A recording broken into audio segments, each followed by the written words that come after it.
Ay, ayaw niya matulog.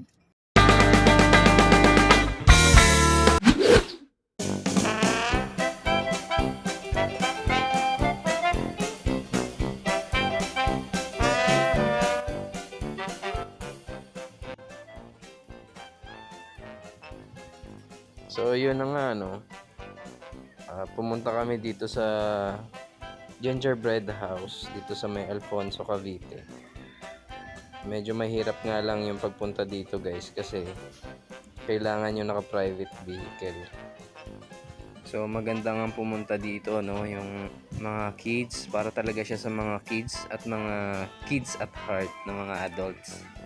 So i-expect nyo dito guys, una syempre meron tayong entrance fee. And then yun nga, yung medyo mahaba-habang biyahe. Kasi galing kami ng Dasma. So medyo mahaba din yung biyahe namin kasi medyo ma-traffic na ngayon sa Tagaytay. And then yung medyo masikip na daan papunta mismo dito sa location. So yun nga, meron silang mga playpen dito, slides, tsak na magi-enjoy yung mga bata. May mga spots din dito kung saan pwede kayong mag-take ng pictures. At the same time, pwede na rin yung mga bata maglaro.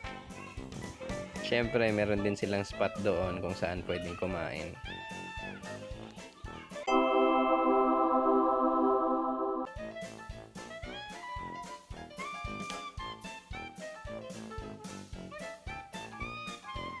Isa din sa magandang spot dito is yung mismong barn kung saan napakalaki niya. Sa loob meron na rin siyang kainan, restaurant, marami din kayong pagpipilian. At the same time, yun nga, parang play area na rin siya para sa mga bata. At sandamukal na mga playpens, playhouse. Come on na, let's go. Come on, come on. Yeah.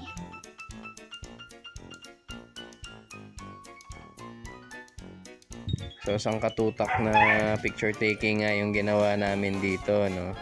Kasi marami silang mga statues dito, iba't ibang klase, kagaya nito si Santa Claus.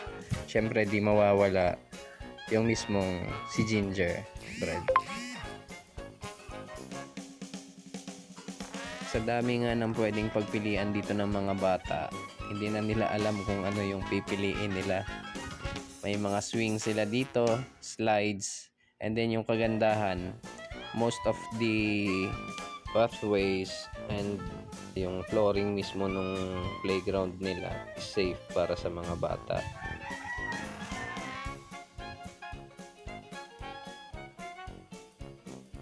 So ayun mga guys, enjoy the rest of the videos. Hope magustuhan nyo po. Thank you for watching in advance.